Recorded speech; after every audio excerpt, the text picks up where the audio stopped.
YouTube Ozick going the Goat House is back with my NFL Week 13 locks. Taking a look at my straight up lock, my spread locks, some spread picks that I like, over under locks. Got two of those this week, and my upset picks of the week.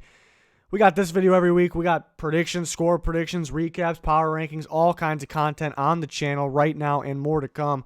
Patreon.com/thegoathouse. There's a link in the description for that. That has extra content, playoff predictions, score predictions from Junior, different from the ones that are on YouTube, and mock drafts. All that for this week is up on the Patreon, and that will all be updated every single week. For more info, patreon.com/thegoathouse. There is a link in the description.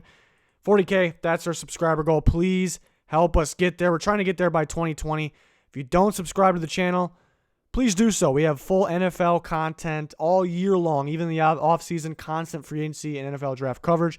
Click that like button. Check us out on Twitter at GoatHouseNFL. There's a link in the description for that as well. Locks of the week. Usually do this video on Thursdays, but since there's 3 Thanksgiving games and there's an early one, Bears vs. Lions, ripping this video out on a Wednesday night. Plenty of videos went up today. But starting with my straight-up lock, went with the Eagles. You know, this is kind of a perfect situation, perfect point of the schedule for them. They've really been struggling. You know, most of the year was on defense, mainly the secondary. Then it seems like, you know, Ronald Darby comes back at some point in there, and it's, you know, the secondary starts to play a little better. And now the offense is struggling. But I think, you know, going against Miami, you know, that's a perfect matchup for them. Not just because Miami's just, you know, a bottom half team or bottom part of the league. Just looking at the matchup, you know, it's a team you should be able to move the ball against, and at the same time, it's not really a team that's going to pressure you, you know, deep downfield. The game is in Miami, but I like the Eagles in this one. If they don't win this one, they got a serious situation. You know, Wentz just has to hit those simple throws, and I mean, he did miss them last week. So if it happens again, they could be in a interesting situation, but he's just got to hit those throws. They don't have to do anything crazy, and they'll win the game. I'm confident they will do so. To my spread lock, I like the Packers -6.5. Love that it's half a point under a touchdown, because I just don't see any reason why the Packers won't win by at least a touchdown. You know, sitting there at 6.5, you'd be fine, obviously, taking that if they won by a touchdown, but I think they win by more than that. A similar situation to the Eagles. You know, I think, well, it's obvious that the Packers are the much better team than the Giants, but looking at the matchup too, you know, it just favors them. You know, what's the weakness for the Giants on offense? It's good pass rush, because any kind of pressure, Daniel Jones struggles, and he has a fumbling situation going on. The Packers, even though their defense hasn't been super strong since, you know, early in the year when it was, the part that is strong still is the pass rush. The two Smiths and company, you know, those guys will be just fine handling the Giants offense, and then you kind of swap it. You know, the Packers have been struggling on offense, but that's against the Niners, the Chargers. Going against the Giants now. They'll be fine. They'll score some points here. I see them winning by at very least a touchdown, so that's why I like that 6.5. I don't see that game sticking close, really. So it is in New York, though, so that makes things interesting, but I just not seeing it. If the Packers lose this game, because of offense again, then we got a problem. If they lose it because of defense, I think it's just one of those random games that happen to everybody. But if it's because of offense again, then there's some kind of problem. And they'll be okay. Over under, the Bears games are always good for an under. You know, same with the Lions too. You know, because the quarterback situation. So I did my score predictions. You kind of can tally it up what I had for my score prediction, but it's well under 37. I just don't see it really getting anywhere near there. You know, the Bears are a defensive team, and looking at their offense, they're really struggling. You know, compared to the rest of the league, they're towards the bottom. The Lions, like I mentioned, you know, they're down to possibly David Blah, who's their third quarterback. But even if it's Driscoll, same situation. Not much offense, especially with Kerryon Johnson out too. It's just really only a passing game, and it's a very underwhelming passing game. And then defense, you know, it's slipped up here and there. But in a game like this, I'm not too worried about the defense. This should be well under 37, unless it's pick sixes. And then fumble sixes like crazy. You know, I'm just not seeing that. So I like that for an over obviously 37, and I have an over this week too. I like the Bucks and the Jags going over 48. I did my score prediction for every game, so again, you can go check that video out and tally it up. But it's over 48. I think this should be a shootout, because you look at, you know, the Jags have been struggling. It's mainly their defense, which is kind of a good thing for taking the over here. But they've been struggling on offense a little bit because of who they're playing. Teams like the Titans, I like that defense a lot. And the Buccaneers, their secondary mainly, you can expose them. You can. The pass rush is the only thing of the Bucs that could stop this from getting to the over. But I think the Jags will score. I think Nick Foles will have a good day downfield. And the same goes for the Bucs. I think they'll be able to move the ball. Ronald Jones is getting going. And you kind of go back to, the Bucs on offense. Winston can throw. He'll throw an interception or two. So that could favor more points, for a team like the Jags in good field position. But you look at this both ways, from the offenses and through the defenses. It should be a high-scoring game. The only reason it wouldn't be is, look at the Bucs could provide some crazy pass rush that limits the Jaguars. And then maybe the turnovers between the two teams, maybe the offenses for some reason can't capitalize on turnovers. I just see them doing so. So I have the over there. In my upsets of the week, just teams I have winning that are underdogs. I have the Titans and I have the Lions. The Lions a little more bold of a pick, down to their second or third string quarterback. We don't really know yet for sure. And the game's tomorrow morning. But yeah, just kind of a feeling that the Bears, now they're going away from Chicago. Can they win back-to-back? And they have a couple guys out, Bobby Massey and Taylor Gabriel not even traveling with the team. Danny Trevathan was the obvious one. He was going to be out. So that could hurt the offensive line is what I'm looking at there with Bobby Massey being out. Could be a hit. But, people, obviously I understand why the Bears are the favorite. I understand. I know I'm going bold here. But the reason people are picking the Bears, their explanations is not right. If the Bears win, it's just because their defense. It's because their defense, and maybe Trubisky was able to run like last game. But people's reasoning is the Bears aren't going to lose to a second or third string quarterback. The quarterback of the other team has nothing to do with why the Bears are winning or losing games. It has nothing to do with it.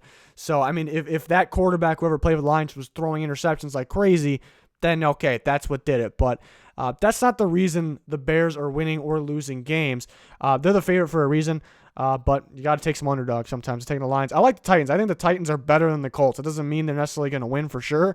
It's a rival game. It's in Indy. The Titans in the past have struggled to win against the Colts in general. I think it's a new year. I think it's a new Titans team.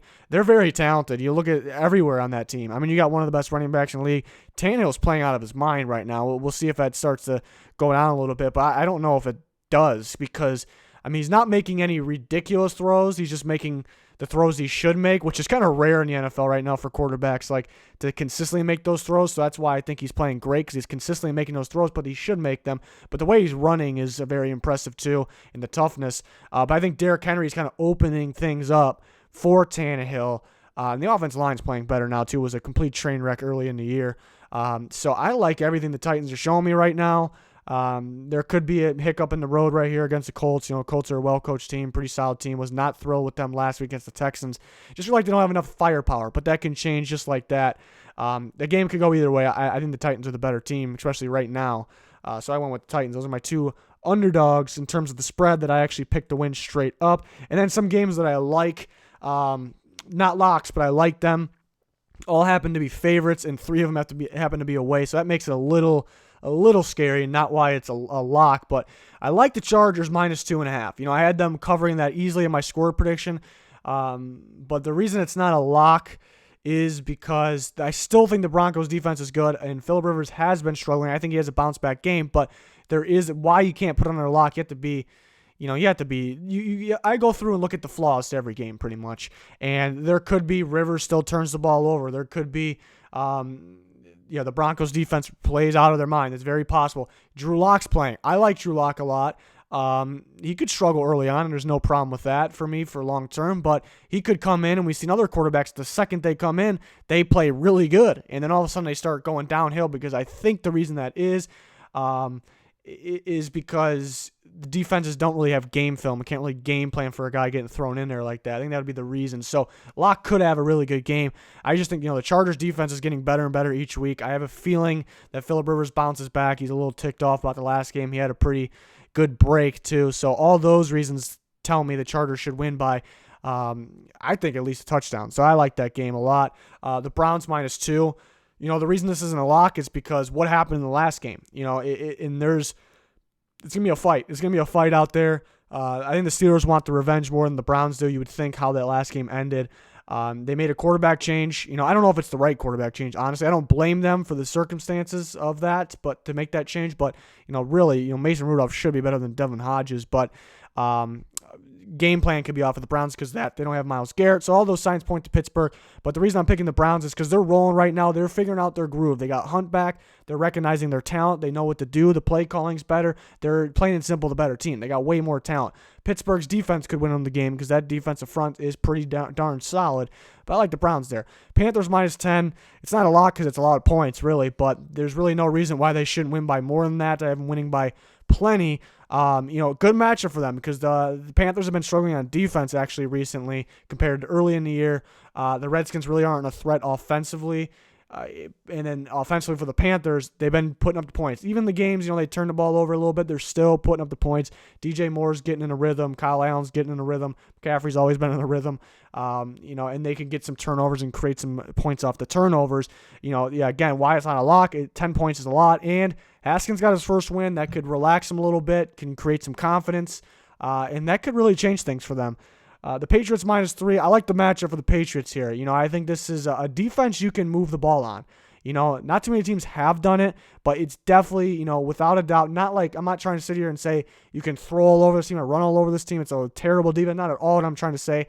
You can move the ball on this team. They don't really have a pass rush threat. Merciless is pretty solid this year. Watt's out. That's kind of the weakness of the Patriots. Some really good pass rushes recently. So I think, they'll be, this primetime game too. I think the Patriots will be fine in offense and their defense. To me, this is like the last defense that the Texans want to play. Watson, I don't think it really matters who Watson plays though. It's just kind of like, is he on his game today or not? That's kind of the thing. So that's kind of why I can't have it as a lock because Watson's sometimes a mystery. It's really not what the other teams are doing or throwing at him. Sometimes the pass rush could make that, but it's more of just which Watson's going to show up. Like last week, Colts weren't really bringing anything ridiculous in terms of pressure. He would panic a little early, and he would whip the ball right to the Colts. They dropped a few interceptions. Watson did clutch up at the right times. But if things like that happen again, Patriots will catch the ball on defense, and they may score on it too, or the offense will. So love me some Watson, but the right Watson needs to show up here. I'm just a little more confident in the Patriots, both sides of the ball. That's the thing, both sides of the ball, and that's why I like them in this game. But they got to pick it up on offense. They definitely got to pick it up on offense here. Those are games I like. The rest of it is all locks, or the upsets I don't really consider locks, but they're just my upsets.